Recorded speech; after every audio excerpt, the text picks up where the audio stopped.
Hey there, what if I told you two things that totally contradict what you've been told about health? Would that be interesting? Would you stay to find out?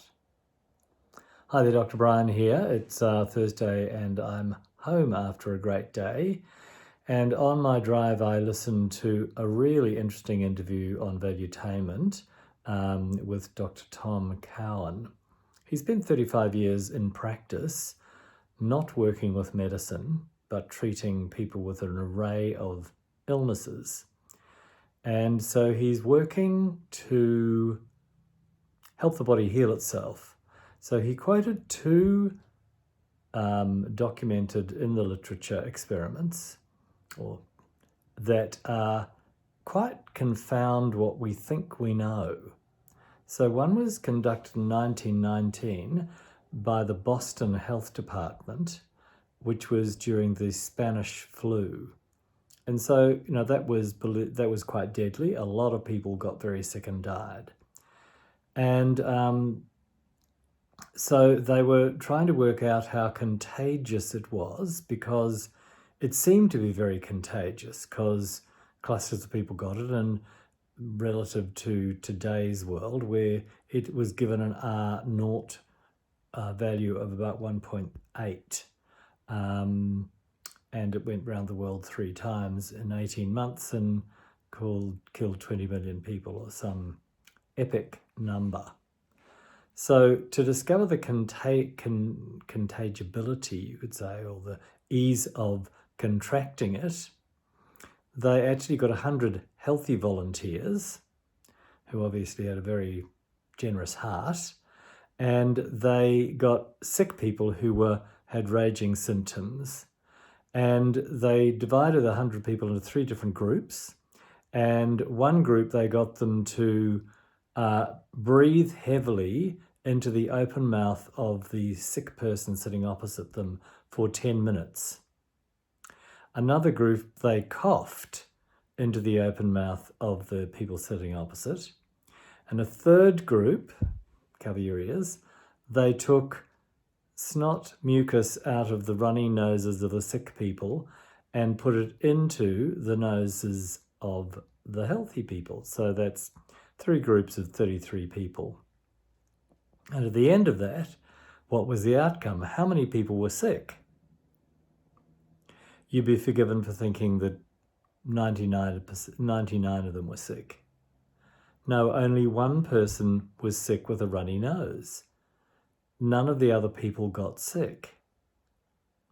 So that raises the question about, is it contagious, and what's the method of transmission, and what's really going on? So they, interestingly, in view of the experiment and what we currently believe around how, a droplet's enough to kill you, they concluded that the reason that only one person was sick is that they weren't robust enough in their efforts to infect the people with, breath, spittle, and snot. So there's something going on there that is arguably undermining the concept of the transmission of bacteria as a germ, as a sickness. The other thing that is related is heart disease. So if you go to 1920, we'll talk America because that was what he was referencing. Heart disease was extremely rare. It was almost non-existent. And all the cookbooks, if you opened them from that era, they really talked about bacon and eggs for breakfast, that the staples of a good kitchen for health were fresh eggs, fresh cream, fresh butter, and lard. All of these things were essential for a good, well-stocked kitchen to produce healthy people. 25 years later, in the mid-40s, we're already seeing a steep increase in heart disease. And that's not a genetic change in 25 years, it's barely a generation. So it's not genetics per se.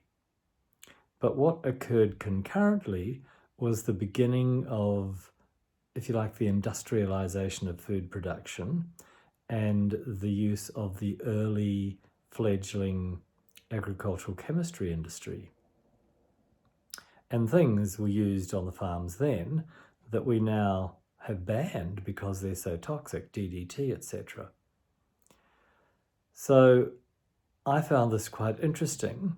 And so Dr. Tim Cohen's central hypothesis, and he's treated people with near 100% success over 35 years, was that, or is, that toxicity is the problem. And when we make the cells in the body toxic, then they do whatever they need to become detoxified. And sometimes that is causing what we call illness. And other times it causes just the breakdown of cells and tissue. So you end up with arthritis. And it's well established inside natural health circles that arthritis is a gut and food issue. But it's probably really gut, food, and pollution and toxicity and allergy issue. So I found that really interesting, and it really, for me, supports the idea that the body is uniquely intelligent. Every cell is intelligent. Every cell has a level of consciousness. And so the body is always doing the right thing, and it's doing everything it can so that we wake up tomorrow as healthy as we can be. Mostly we keep putting gasoline on the fire and are quite bewildered that the fire doesn't go out. So very interesting, certainly food for thought, food for follow-up. I'm thinking I will do some research and put some sort of downloadable into this clip over the weekend so that it will be here for you. So we'll probably have to, you might have to subscribe with subscribe buttons so that you can become part of an email list. That's probably the best way to get around it. So it's been a most interesting day, and I'm always excited to learn new stuff that helps me understand better how the body works and why it's doing what it's doing, because one of the things I hold really it's central to how I work is that the body doesn't make mistakes and the body knows what it's doing.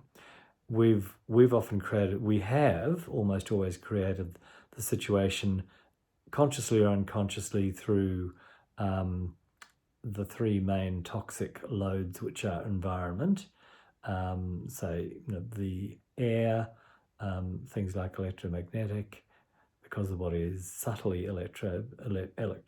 That's what an EEG and ECG tells us, or the EMG I do on the back muscles every day. Toxic thoughts, we know from Bruce Lipton it changes how the cells behave and how they reproduce. The DNA replicates. So really interesting stuff, and looking forward to delving into it further to help all of us understand better how to get more out of life, remembering that when you're super healthy, you thrive and just don't get sick. Okay, all the best.